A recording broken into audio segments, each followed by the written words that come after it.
Hi everybody, welcome back to class. So this is Professor Shields. I'm going to try this format for our first class together, spread apart the globe as we are now. I'm going to use my PowerPoint and then post it to YouTube. And hopefully we can use the comments section to have a bit of a discussion afterwards. I apologize for probably what is a strange voice, but I'm certainly not used to doing this. So, getting our bearings, and we definitely are all getting our bearings in this new time. So let's talk about you getting your bearings in your fieldwork site. I thought I'd put this picture. I'm letting you know that I'm lecturing to you from my kitchen table. Hopefully we won't have any interruptions from the kids while I'm lecturing. So class organization. First, a little note on class organization for now. So I think I'll put up these PowerPoint lectures via YouTube. It seems what is the easiest and quickest for me at this point. I'd also like to arrange a discussion. I think we can use the comment section below for you to ask questions or respond to the lecture itself. I'm also trying to set up a few Blackboard discussion groups as well. I'm hoping we could use those. And I'd love for you guys to feel free to Skype one another in the class and discuss your projects with one another. Maybe we'll try to organize something like that a little bit later on. I was thinking maybe of using Zoom later to have some collective discussions, but we'll see. We'll assess in a week or two. I know you're all still getting moving to the places you're going to be and getting set up, so we'll take things one step at a time. So I do need you here in the next couple days, if you haven't already, to briefly identify your field site or what you feel your field site might be. I opened up in our Blackboard space a discussion where you could just simply log in and in a short paragraph identify for the class what your site might be. I've already had emails from those of you staying in Paris who are now under what the French are calling couvre-feu. I think in English we're referring to it as lockdown, which means we're spending most of our time inside. As strange as it might sound, I find that this might be a really unique opportunity to write field notes and some kind of final text. We'll see what it might look like about living in a quarantine city, living in a lockdown city. The field notes, the way we're discussing them in the second half of the class, really lend itself to that kind of work. So if you're in quarantine and that's your experience of the city over the next couple weeks, well then that's what you're going to take notes on. And I think you'll see as we move along that the way we're writing notes, it lends itself to whether you're in quarantine or whether you can actually get out and about in the city. So perhaps let me know in the comments below or in an email if you feel, if you're in Paris and you feel like the notes as I discuss them in this particular lecture make sense to you in the quarantine city. So just please let me know where you are if you haven't yet. That's this last point on this slide. And I would really love the research proposals were originally due Wednesday 18th, which is tomorrow. I'm doing the slideshow on Tuesday. I'm hoping you'll watch it Tuesday night or Wednesday. So the research proposals were due Wednesday the 18th. If you need a little bit of an extension because you're just getting to the place you need to be and this kind of stuff, that's fine. But do try to get it in as soon as possible. The earlier you kind of pick a space in whatever space you're in right now and start moving forward, the easier all the rest of it will be. And that research proposal is important because it allows me to take a first kind of look into where you're working and so allows me to give you ideas and pointers and directions. All right. So this particular lecture in PowerPoint has to do with the readings that were assigned for Wednesday the 18th. So that's Spradley's chapter, I believe it's chapter 3, called the Ethnographic Research Cycle.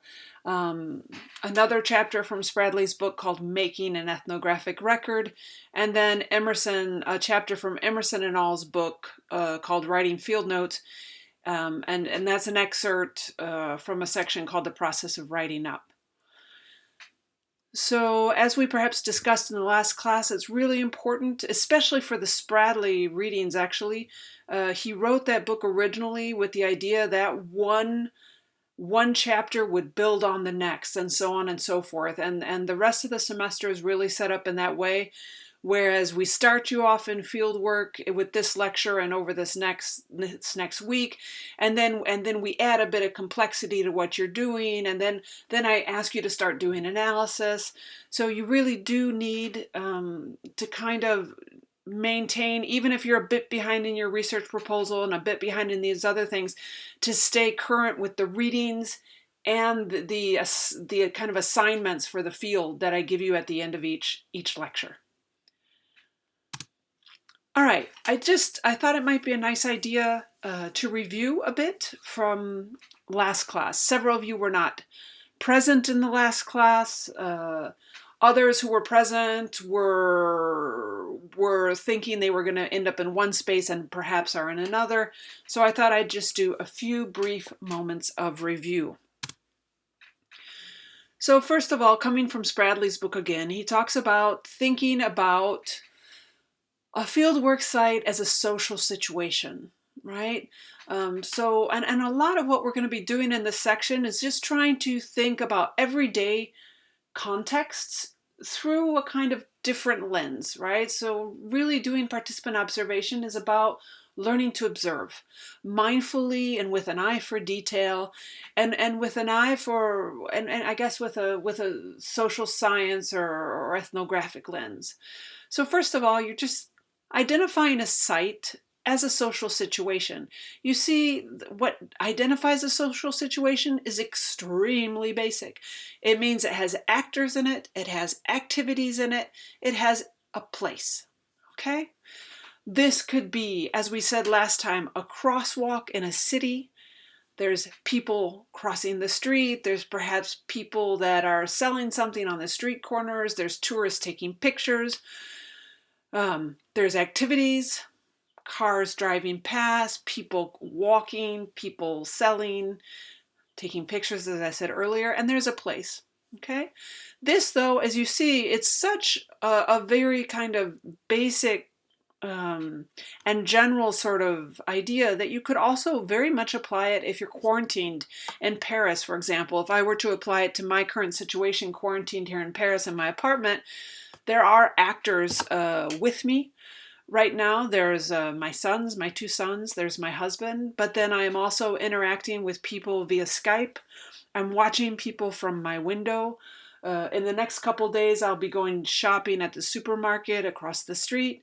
There are people in my everyday space nonetheless, and plenty of observations could be made of either those interactions or those observations.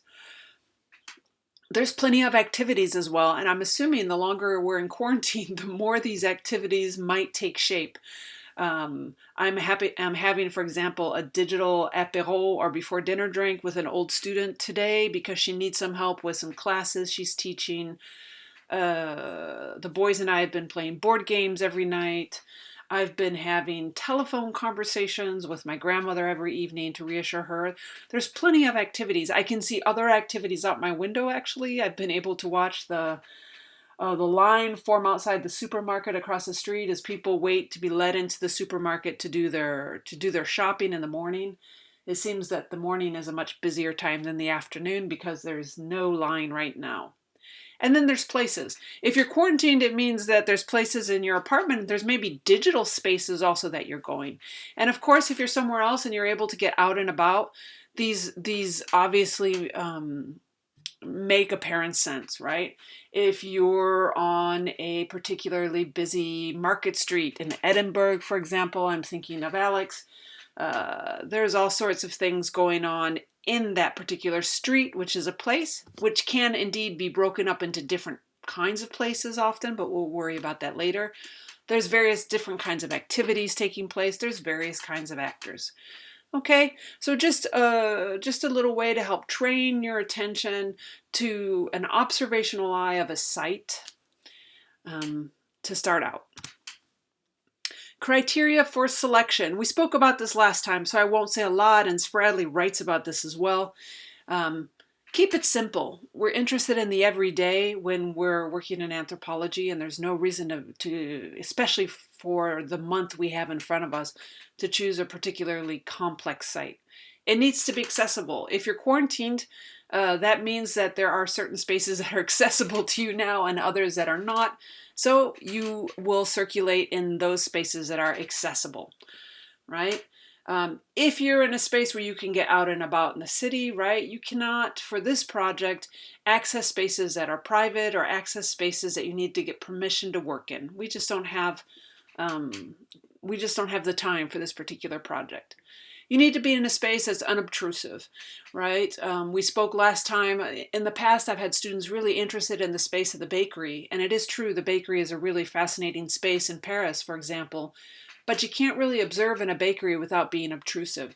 They're really tiny spaces.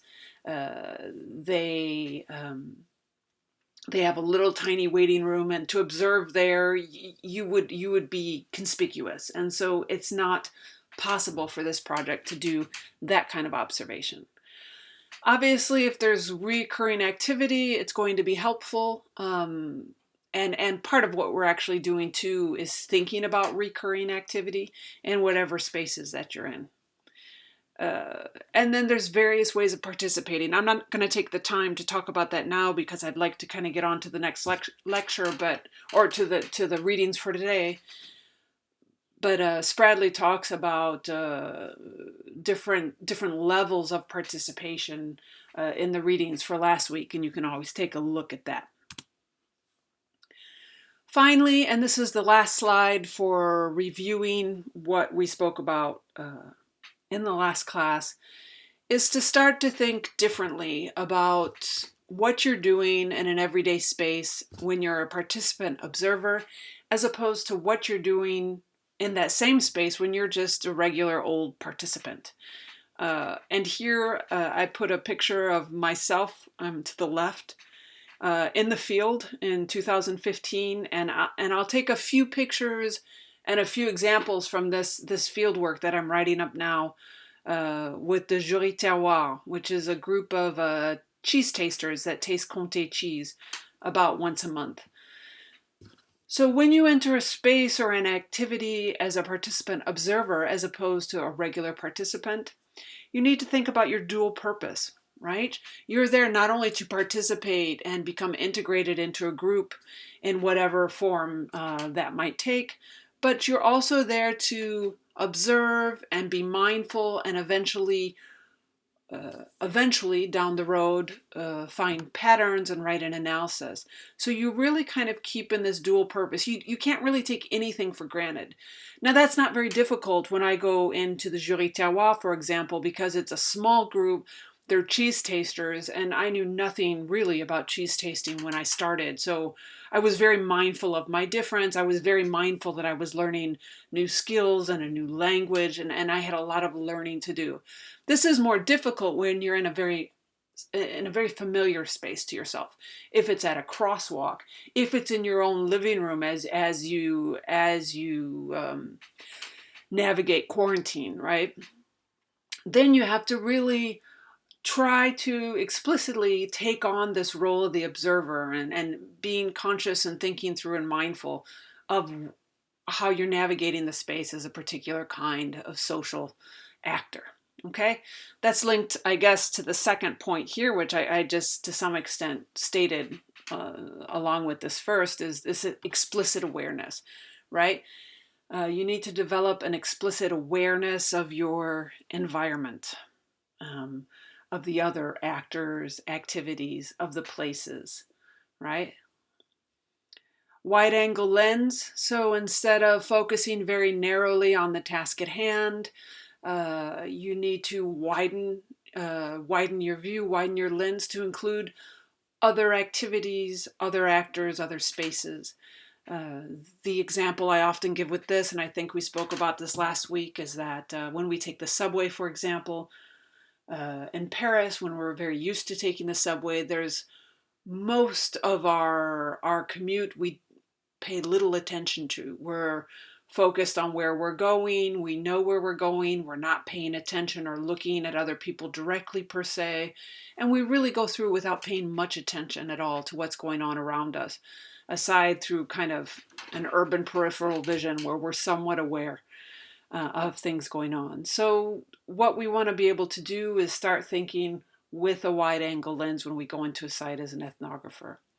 Introspection. We're going to talk about this more later today, actually, so I'm not going to say much about this here, but part of becoming explicitly aware is also about a certain amount of introspection, or thinking about where you're coming from as an actor, how you're interacting with a particular space, how people may be reading you or responding to you, or how you yourself are drawing conclusions based on your own cultural baggage, or navigating a space based on your own expectations. For an anthropologist, you can never really know the other without coming to better know yourself. And so ethnographic work always involves introspection. Record keeping. You can't do ethnography without keeping records. And today we're going to be talking about that. We're going to be talking about field notes in particular. Passive to active.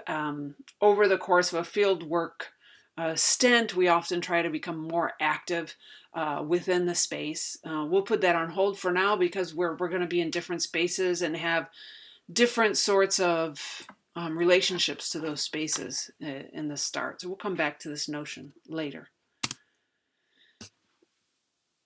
So I'd like to start with really, I think it's the first chapter I had in the Blackboard site for you to read, is Spradley's brief discussion of the ethnographic research cycle.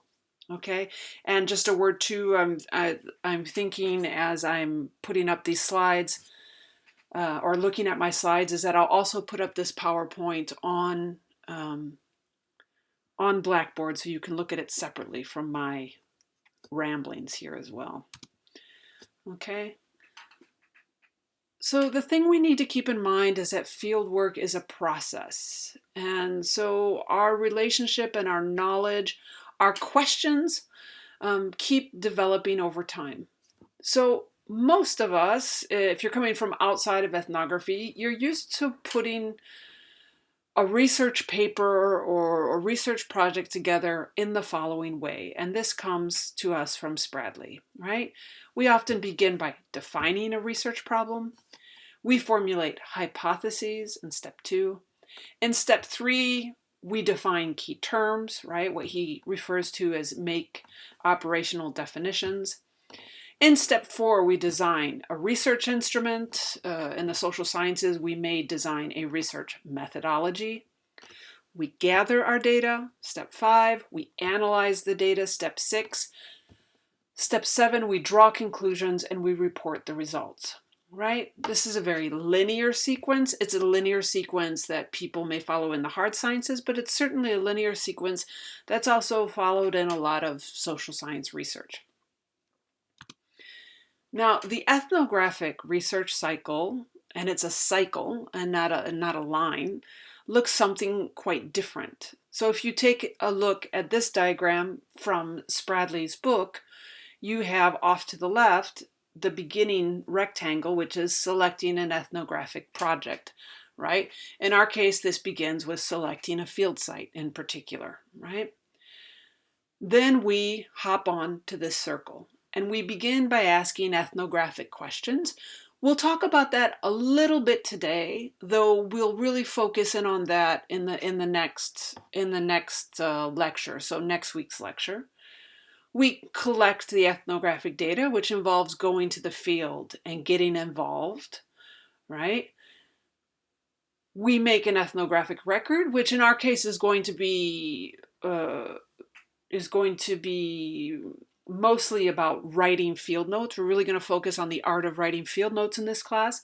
You could take a visual anthropology class and do more video and photography work. You could imagine other ways of collecting or recording ethnographic material, but in this class we're going to focus on field notes. And then you analyze the ethnographic data, you think through it, right? And to some extent, when you're in the field, you're always kind of, to some extent, thinking through what's going on and including those thoughts in your notes. And we'll talk in a little bit about how to include those thoughts in your notes. And then you go around this circle. We'll go around it a couple times in this class, but when you're doing a longer term project, you can go around the circle many times before you eventually hop off and say, all right, now I feel like I have enough. I feel like I understand enough that I'm ready to write something up. Sometimes you don't necessarily feel ready to write something up, but the report is due, a client is waiting, the final paper has come due, and so you work with what you have and you write up your findings. Okay? So keep this in mind. I'm not asking you to go to the field site with research questions. Okay? I'm not asking you to define your key concepts now and stick with those concepts. In anthropology, we're working from the ground up. So you're picking a site, and then you're going to go and try to get a sense of life in that site. And as you'll see, the theoretical concepts are going to come back in later as we try to make sense of that site for an outside audience. I'm not going to say much about this. This is from Spradley's Making an Ethnographic Record, or Spradley's chapter again. And he talks about different kinds of units that may be studied. He talks about macroethnography to microethnography. I just wanted to remind you that we're very much at the level, and Spradley points this out as well, at the microethnography. Right? I'm not asking you guys to try to come to an understanding of, I don't know, the Algerian community in Paris, for example. That would be a single community study. It might actually be multiple community study in Paris. And so it's a much more macroethnography. Here you're going to really be working on the microethnography, and it really lends itself more easily, I think, to the month that we have. So you're just trying to identify a single social situation, right? A single site. Sometimes now people do comparisons, but even if they start in a comparative mode with two sites, they often find that for the final project, they end up focusing only on one, with just kind of brief sorts of moments of comparison with another. All right. And then one quick commentary about ethnographic questions, but once again, we're going to come back to this in the next lecture, is that the tricky thing, I guess, about anthropology is that we assume that questions and responses should come from the field site themselves, right? Oftentimes as researchers, we come with a theoretical frame or conceptual frame, and we're going to explore, I don't know, gender inequalities in the classroom. And that frame becomes the lens through which we approach, question, and then write up a particular context, for example. In ethnography, we may be interested in gender, for example, in the classroom. But the idea is that both the questions and the answers should be coming from the field. And if gender is not, for example, a really pertinent question to the folks in the field, it may not be the thing that we end up focusing on in the end. We want to understand what the questions are for the social situation that we're interested in and what the responses are. So we're going to focus, but once again, we're going to do this next week on thinking about descriptive questions. So I just wanted to just, I guess, give you a preview of the sorts of things we'll be discussing next week a little bit. And I can't imagine this is too clear at this point, but it will start to be clear as we move along. Just one last word of caution. Your field notes are not your analysis. One of the mistakes my students often make is that they assume that writing field notes is their final paper, like they're writing their final paper in their notes. Absolutely not. Analysis always happens later. Analysis is about finding patterns in the everyday, which means over an extended period of time, right? You can only find patterns in your notes when you've been taking notes for several days, okay? When you're trying to write up an analysis in the field, you're often trying to do it way too soon, and instead of discovering patterns in the field, you're imposing patterns from your research. And it's the exact opposite of what we want to do in anthropology. So, and we'll talk about this later, you can gather ideas for analysis, and we're going to gather those ideas in what we call analytical asides.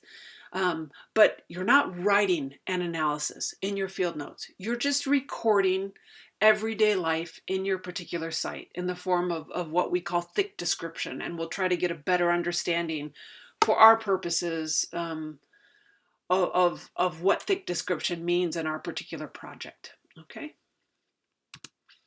Okay, so the rest of the so now we're going to talk about field notes. In the first part, I'm going to talk to you about Bradley's chapter on making an ethnographic record. And we're going to talk in particular about his discussion of language and the importance of language. And then afterwards, we'll have a few words about Emerson and all's chapter that you also read, which is really, it's not on language per se, it's more on narrative strategies. Both of these are frames, concepts, ideas that are meant to help you thickly describe. Field notes are about a thick description, a detailed record of what goes on in the field. This is your data. The richer your notes are, the better your final paper is, because you will pull from this data as examples in your final paper. Think back to Kleinman's article when she had really rich stories and things her interviewees said, and examples about knowing the panneau or these sorts of things. It's more believable, it has more legitimacy, and it's a better read when we have really nice description from our field notes. So first, and I got an image off the internet. This is Robert Redfield, who was a famous urban anthropologist who worked at the University of Chicago. Not only urban anthropologist, but did end up working also in cities some. And this is an example of some of his notes. At the time, of course, people only took handwritten notes because there were no computers. Today, we use computers in addition to handwritten notes. The question, though, is think a little bit about why we need field notes. What is it we need field notes for? And I guess before we go on to the next slide, we could say a few things about that. And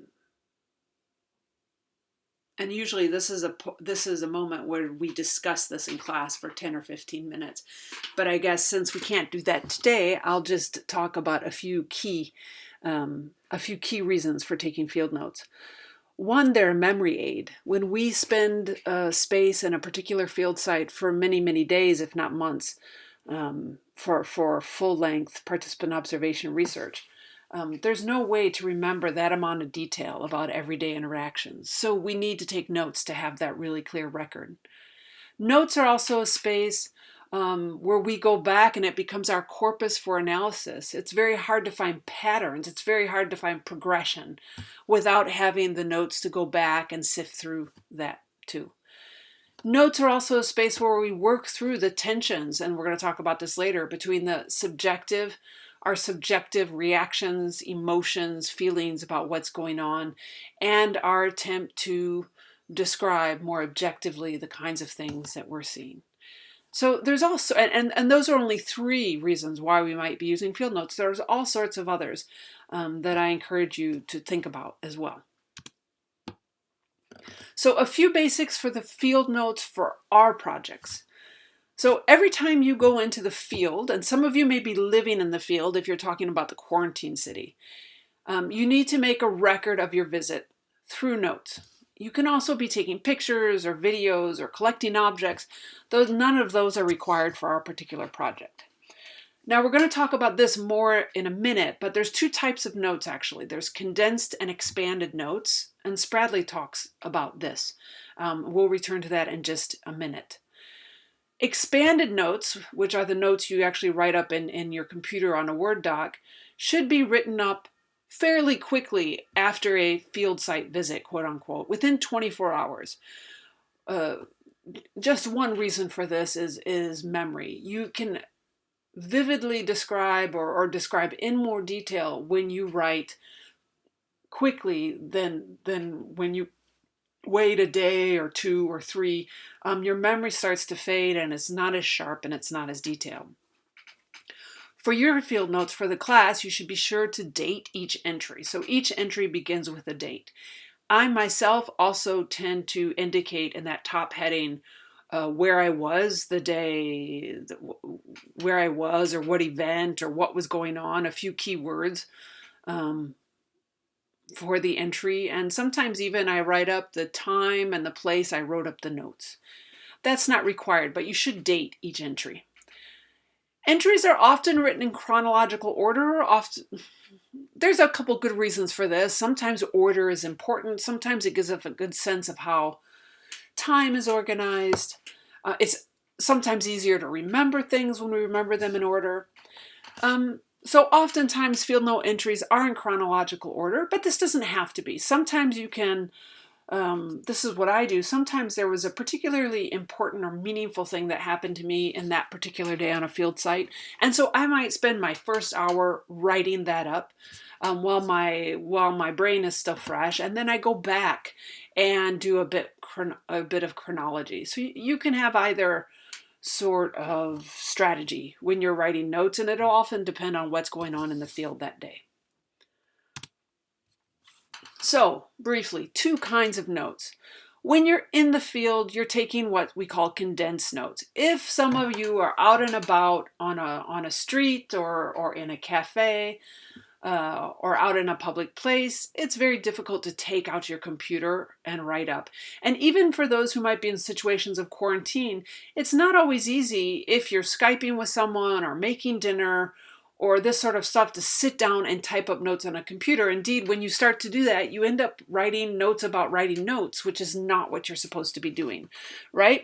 So when you're in an action or when you're living life or in the thick of things, sometimes it's good to have, I personally I like to have a little notebook and a pen, which is Jad, who's a person I worked with in Ukraine. These are pictures of her hand with her recorder and her notebook and pen in hand as she's listening to an informant, right? The idea is that we jot down a few notes as memory aids. Indeed, Emerson and all in the chapter that you read for today talks about jottings for these initial sets of notes. They can sometimes be phrases or single words, unconnected sentences, times, things that will help you remember and expand later. And then later that day, later that evening, when you have a moment, the idea is to sit down, use your notes and your memory, and type up your expanded notes in a Word doc in the computer that you save, that you back up and save again, because this is the stuff you're going to use to write your final paper or your final report. Something I didn't put on a slide, but that is actually quite important, is that your expanded notes should use full sentences and full paragraphs, right? By using full sentences and full paragraphs, you actually are requiring yourself to thicken and lengthen your description. So I don't mean it as a form of punishment. I really mean it as an encouragement. And I when I do my own field notes, I do the same thing. I encourage myself to write with full sentences and full paragraphs because it encourages me to thickly describe. I will never see your condensed notes. I probably wouldn't be able to read your condensed notes if you're doing that by hand, but I will at the end of the semester see your expanded notes. So Spradley also talks about language. And often in class we have a discussion on this before I myself speak to you about it. But the idea is that there's not simply one language that's used in our notes. And this is wildly important in order to have layered, thick notes, right? So the question is, what languages do we use in our notes, right? And Spradley encourages us to identify the languages that are essential to ethnographic field notes, and that should be showing up in our notes in some way, right? He talks about the language identification principle. For our purposes, we're going to talk about 4 basic languages that are written or used in your field notes. And I do something slightly different here from Spradley, and I think you'll see that in just a second. Spradley really identifies 3 basic languages. He talks about the researcher's words, the informant, that should be informant's words, and analytical words, okay? I'm going to talk about the researcher's words, both those that are objective, in quotation marks, and subjective, and we're going to talk about that in just a second. So first of all, obviously when you're writing notes, the words that are on the page are your own, right? Even if you're describing the actions of someone else, you're describing them with your own words, right? So that's the first language that's going to be used in your notes, and the one that's going to be used the most often, probably, right? When you're using that language, you want to think about recording a lot of detail. And here I didn't finish that first bullet point there. I was going to put actions, activities, senses, and so on and so forth, but the slide is incomplete. So think about details. Think about writing, and Spradley talks about this in his chapter, with a very concrete and also descriptive language. Okay? Try to avoid, indeed avoid, judgmental terms. The waiter was snobby. Snobby there is a judgmental term, which you could speak about in another space, but in this case doesn't really tell us what he did that you're interpreting as snotty. So it's not very helpful to us a month from now when you're reading back through your notes, and you realize that on 7 different occasions over the course of a month, you've referred to snotty waiters, but you have no record of what that actually looks like or what kinds of interactions you're actually interpreting in that way. So in order to translate this to an outside audience, you really need the waiter's specific words, the waiter's particular facial movements, the waiter's movement in space. What did his clothes, what was it you were interpreting as snotty in that case? And generalizing terms, right? What could this look like? There was a kid on the street, right? Well, say a bit more. Or the French, or the Americans often, right? Try to avoid generalizing terms as well. Now, Spradley goes into more detail. You can look to his chapter for a discussion of a lot of this stuff. Of course, if we are trying to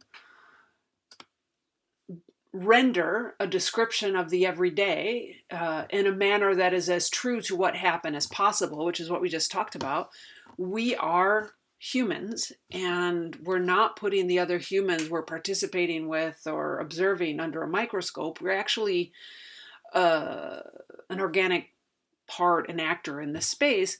It means that we have feelings, and we interact in ways that are informed by our own cultural background. So the other language that's going to be present in our mind, and so should be present in our writing, is the subjective language. Now, Spradley talks about putting this in a journal. So he talks about writing up an ethnographic record and keeping a journal on the side. Many ethnographers in the past have actually used that technique. I myself, I don't, and maybe that's because I work in particular on the senses and things like this. But I find it more complicated, especially for the beginner. Because oftentimes the subjective is coming out at a very particular moment, or within the heart of a particular activity. And when we have to re-describe that entire activity in a journal and then speak about how we're feeling about it, it just seems to add extra work. Okay? So this is what we're going to do for this class. you need to be aware of your feelings. You need to be aware of your feelings if you're in quarantine, because an important part of experiencing the quarantine city, I think, is going to be about all the feelings we have as quarantine subjects. But in any social situation, we have various feelings and emotions um, that that inform what goes on. So first of all, we need to be mindful of those and mindful of what is subjective in a particular situation, and to not let that infuse or shape your description in such a way that we don't see what happened, but we're only seeing your interpretation of what happened. The example I gave earlier about the waiter being snotty, that's very much infused with your own judgmental, your own interpretive frame of a waiter's actions, right? Um, so for this project, what I'm going to ask you to do, and this is what I do in my own field work, actually, in my own field note writing, is that spend most of your time writing thick descriptions about what's going on and who's doing what and how an activity takes place. And then when there's emotions that you have or feelings that you have or a reaction that you had that you feel that's important, start a new line, have a new paragraph, have a little note inside a larger paragraph, mark it essay. This is what I do. The beginning is marked essay, and then I put my subjective asides. Now, I have some examples later of field notes, and you can see what this looks like. Subjective asides are important, but they should be separate from your description, okay?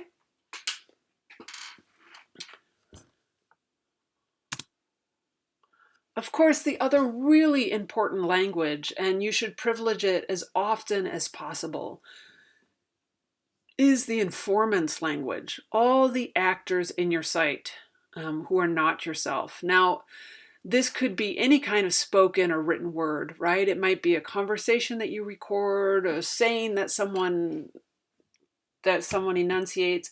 It can be words off a menu, it could be an email, street signs. Wherever language is made available in that space, you can be integrating that language into your notes. And why is that important? Because language is culture and culture is language. We've seen in a lot of our readings in the first half of the class the vital importance of language in shaping and reflecting the culture of a particular space or group. So you need to pay attention to language in your notes. Try to have informants, so the people around you, their language integrated as often as possible in your notes, at least once each entry, though ideally constantly throughout your entries. Spradley talks about the verbatim principle. If you get the verbatim, so word for word statement, be sure to put it in quotation marks in your notes so that you know later when you read back that these were the exact words on the menu or spoken to you, so on and so forth. If you're unable to get the verbatim statement because, I don't know, you're in the midst of walking through a mall with someone and they say something and it's too long to get everything down, but you feel it was important nonetheless, well then paraphrase it, but make sure in your notes that it's not in quotation so that you know it's paraphrased and it's not these people's words, right? Because you don't want to be putting your words into their mouth in a final analysis. This category is not as important for the beginner ethnographer, but I will just speak briefly about it here. You've had a sense, even if you're a beginner anthropologist, you've had a sense from the first half of class that we use a theoretical language. We have theoretical frames that help us connect the dots in the field and make sense or see the meanings in everyday city spaces or in the ways those city spaces are used and so on and so forth. So we work with concepts. We have an analytical language and sometimes a quite difficult analytical language, right? Obviously, this language is important to know and use, but when we're writing up our notes, when we're writing thick descriptions of the everyday, we don't want to have this language filter into the text without paying attention to it and then kind of shifting our record of what is happening on the ground, right? So we do the same thing with analytical language that you do with subjective language, is that we put it in asides. So you'll see an example of this later. This means that I may be participating in a particular activity and be thinking, wow, this is really a ritual and it has some rich symbols in it, but I'm not going to integrate ritual and symbol into my descriptions. In my descriptions, I'm going to talk about first the actors came out into the square and they held hands and danced in a circle to the right. Right? So I'm going to describe the actual activity.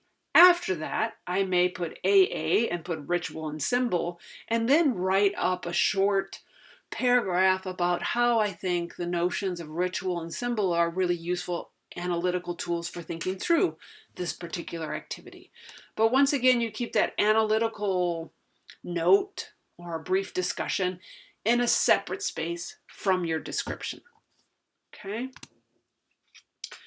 A brief note on sensory language. Here are some of my students from a couple years ago in a cheese aging facility. You see with some taking pictures with their phones, they have their notes out, one has a camera. You also see that one has her scarf in front of her face because the smell in these places is extremely powerful.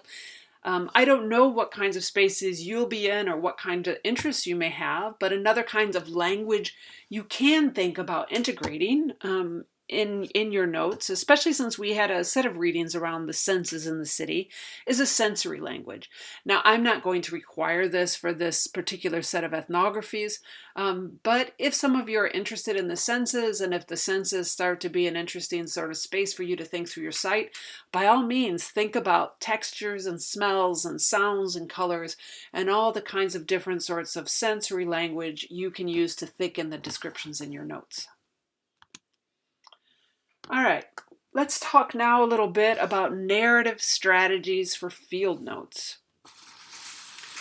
And here I'm going to be pulling from Emerson and All's reading in particular. But once again, if you haven't already done the reading, I really encourage you to do both the Spradley and the Emerson reading because they give ample examples and talk through each of these with a bit more detail, and it will make a lot more sense if you've done the reading beforehand or if you do the reading directly after this PowerPoint. Field notes are not analyses. Field notes are not papers. Field notes are not short stories. Field notes are collections of data. That means that we try to write from multiple points of view, right? So you can write and should write often in the first person, right? As Emerson and all state or cite, they cite Abrams right in the intro to this section on page 53. They say the first person limits the point of view to what the first person narrator knows, experiences, infers, or can find out by talking with other characters, right? So in field notes, the first person I telling the story is the ethnographer. And an ethnographer often writes in the first person, especially when they're involved in the activity at hand or when they're an actual member, integrated member already of the group that they're studying or working with. Subjective asides also are almost written uniquely in the first person because it's about personal emotions and experiences and perspectives of the ethnographer. So feel free. I know we're often taught at the university to write to avoid first-person writing, but in field note writing, there's a lot of good reasons to be writing often in the first person. But we also don't want to forget about the third person point of view, right? Because the primary aim of ethnography is to describe what others are doing and saying. So writing in from a third person point of view is particularly effective when you're conveying others' words, others' actions, others' clothing or manners of walking through a space, right? So much of your notes should be written in a third person, right? It's great for distinctly describing social situations. Of course, you're going to mix and match first and third person throughout, sometimes putting them in the same paragraph. Certainly, any given day of field note writing involves both, right? And once again, because this is not a story, because this is not your final analysis, you pick you pick the first or third person as it best allows you to write up the thing you're writing up at that particular moment. Now, Emerson and all take a couple pages in that same set of readings to talk about different narrative strategies that you can use to guide your writing. Beginner ethnographers in particular, one of the reactions, you can have one or two reactions when you first go to the field. One is that there's too much to write on, and I'm writing and writing and writing. Though that person often wonders if they're writing the right things. We'll talk about that later. The other reaction is that you go and you feel that there's absolutely nothing to write on. And especially in scenes or in spaces that are very mundane and everyday and taken for granted for you, this can be an initial kind of reaction in the field. What on earth is there to write about? So once again, these narrative strategies, just like the language strategies talked about by Spradley, are not hard requirements, but they're tools there to help you expand, elaborate, detail, so thicken your note taking, okay? So Spradley, or Emerson in this case, talks about characterizations, sketches, episodes, and we'll talk briefly about field note tales. Characterizations describe actors in context, in action, right? You don't want to just say there was a lady in a blue skirt with blonde hair. That description of that lady could be cut out of that description and put into almost any other description and still be the same. You want to talk about the lady in the skirt was waiting in line and sighing and leaning on her left hip, right? So what are they doing in that particular context? Weave them into the context. Show us what they're doing. Try to avoid labeling, right? Students often fall into this trap, is that they simply, and we do this all the time to survive in life, is that, well, that's a French person, and that's a young teenager, and that's a little kid, and we label them and we move past them, and that's all the attention we give to them. If you're labeling like that in your notes, you stay at a very general and superficial surface. So try to avoid labeling, or if you do in an initial sentence, follow it up with extra detail. Don't just refer to the person on the subway as French or as homeless or as, try to elaborate and give us a bit more. Sketches. When you write a sketch, and I'm just going to do this on my screen because I'm suddenly afraid that maybe I am hoping that this is still recording. We'll keep it like this for now. When you are doing sketches, when you are writing sketches, this is really the smallest unit of description that should read. And it's usually a description of a place or a scene. Usually it's focused on detailed imagery. We try to think of it as a snapshot, as a postcard, right? It's great for describing the inside of an apartment, of a room, the counter at a bar, the window display at a store, right? They're static snapshots. We call these sketches.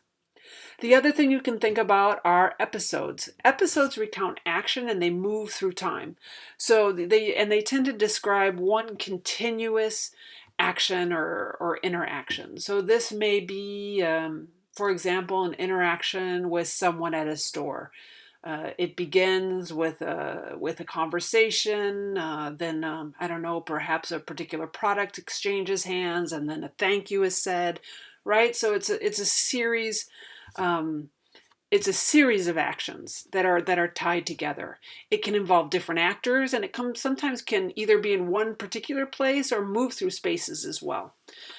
But an episode recounts action, and there's a temporal element. A field note tale, now you can look to what Emerson and all say, that usually is about recounting a series of interconnected episodes. And I don't expect you to be able to do this. Often field note tales kind of happen to us in the field, actually, and we write them up.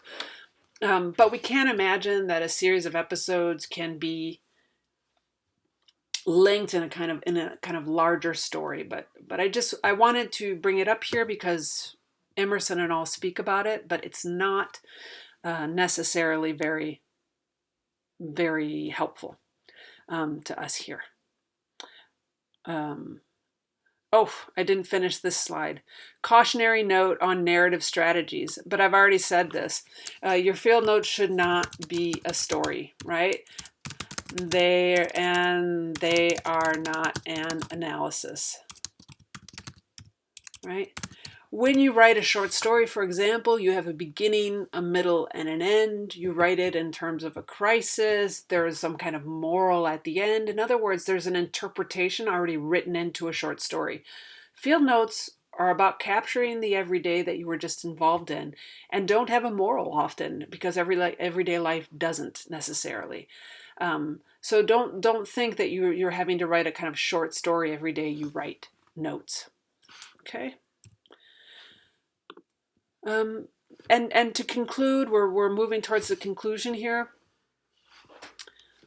I thought I'd give you a few examples from my old field notes, and here you can probably kind of pause the video, read the notes, and then you can listen to my brief description.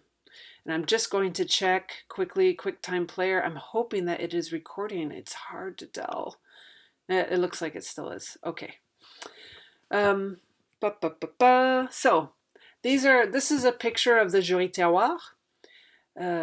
So where these people who gather together to taste Comté cheese once a month. And here are a few examples of notes from my field notes from February 21st, 2014. This first excerpt is an example of a characterization. So you can pause and read the slide. What's interesting here, you can see, is that I try to show Florence, who's the head food scientist that runs this cheese tasting, in the process of moving to begin the cheese tasting for that particular day. We see where the spaces she's moving through, how she's moving, what she's wearing. We see the folders that she's carrying. You start to see at the end, some direct citations from her about what she's about to say. This is just the beginning of the Jury Terroir. I took most of these notes actually from the beginning of my field notes. Here's an example of a sketch. This is the room where the tasting takes place. It actually was longer than this, but I kind of cut it down to fit on the page. What I also left in here, though, was, you'll see at the bottom, I put it in bold, a subjective aside and an analytical aside, right? In the subjective aside, I write about how I find myself to feel this space as peaceful and warm in comparison to the spaces where I'm working in Paris. The analytical aside is a discussion about how ritual might be a ritual and spatial organization, and so these terms might be interesting in my final analysis of this kind of work, right? You'll also see there's no movement or move forward in time in a sketch. It is a depiction of the room, right? Here's an example of an episode. It's an example of then a movement through time, an action, and in here at the second half of it, an interaction between three of the tasters. Here I also have direct quotations or verbatim from each of them, and then a small subjective aside at the end where I talk about how their exchange made me feel during the point of the tasting. Okay. So, what does all this mean for you? So these are your next steps. This is what I want you to do over the next week. We have 3 slides left. I think this is less than an hour in the end, and then I'll leave you be. So over the next week, first of all, of course, I need you to do the readings for next class, but I want you to write field notes, right? If you're in a city where you can visit an outside site, please do so. Three times would be a nice minimum, 4 times if you can make it. And take notes each time. Stay for at least an hour. If you can stay for more, that would be great. Take notes. Take condensed notes while you're in the field, as you're involved in whatever is going on in that site, walking through the park or working in a store or whatever it might be. If you're in quarantine in a place like Paris, for example, you might want to keep more of like a running set of notes through the day, focused on your interactions with people through the internet, in the space of your apartment, as you move outside your apartment for shopping or these sorts of things. So you may be focusing on moments in the day, especially as you start to get a sense of those moments that will repeat themselves during the day or over the space of the quarantine. You want to try to have 2 to 3 pages of typed notes, double-spaced, 10 to 12 font, per entry, a minimum of 3 entries, I think. So perhaps a total of about 6 pages, but this is once again a guide. It's not a hard and fast line. The thing with field work and with field notes is that the more often you do it and the more you write, the easier it comes, the more you start to find patterns and the more data you have at the end as well. But certainly in this first foray into the field, just try to start to get a sense of what this note-taking is like. Try to develop questions or difficulties that you feel that you're having and send them to me. Feel free to discuss with your classmates via Skype, or maybe we could start some online discussions about what's difficult, what's easy, what's gratifying in this note-taking process. Okay, so I just want you to start to get a feel. So remember, once again, each entry should be dated. Probably the easiest is to be chronological, but of course, maybe you just want to focus on a particular entry on a particular event, a particular portion of your day, and that's fine as well. Think about the entry being thick description in your own words, right? Once again, thick description is about using concrete and judgment-free language. It's often in the third person unless you're an actor in the particular event yourself and involved in the action in some way, which can also be in first person. It may be moving back between first and third person. Think about using characterizations, sketches, and episodes to help organize and expand your notes. If you're describing a particular lady walking down the street, don't just have a phrase. Think about a characterization. Turn it into a small paragraph, right? If you're entering into a grocery store, instead of having a phrase or two, think about writing a sketch and expand it into a paragraph, okay? Try also to integrate then subjective asides that pertain to your feelings, your emotions, your subjective reactions, right? Any of your entries, in fact, all of them should include probably at least one, and depending on what the particular activity is or your state of mind or whatever's happening on that particular day, sometimes subjective asides can be quite long, and that's absolutely fine. You may also choose, but this is an option then, to integrate analytical asides. Right? If something that happened during the day made you think of a particular kind of, I don't know, the word liminality or the word heterotopia, or some of these sorts of words we evoked in the first concepts that we evoked in the first half of the class, if they begin to make sense or you think they might be terms you want to return to in your analysis, you can include that in a short paragraph. That's a part that's called analytical asides. Okay. So just so you know, I will ask you to turn in your notes at the end of the semester in your research portfolio, but I do not grade them for content. I grade that they were completed or not completed. Okay? So I will at the end see that you did your notes. To be honest, there will be so many pages of notes from the class, I will not read them all carefully. I just want to see that they're there. It will be actually quite obvious to me that they're there or not already by the homework assignments you do later in the semester, because I'm going to be asking you to use your notes to do various homework assignments. And then, of course, you're also going to have to use your notes to write your final paper. So if you're not doing them, it's already going to be evident in the graded sections of the second half of the semester, but it will certainly also, I will just collect them in the research portfolio at the end and see that they're complete or incomplete. All right, I think I'm going to end there. I'm sure hoping that this was recorded, and I'm going to upload it to YouTube. Feel free to put questions or comments in the comments section here on YouTube, but there's also a discussion section as well. And then if you have a private question, feel free to email me. If I can respond by email, I will. If I can't, we can set up a moment to Skype or to have a video chat. All right, thanks for paying attention, thanks for reading, and good luck.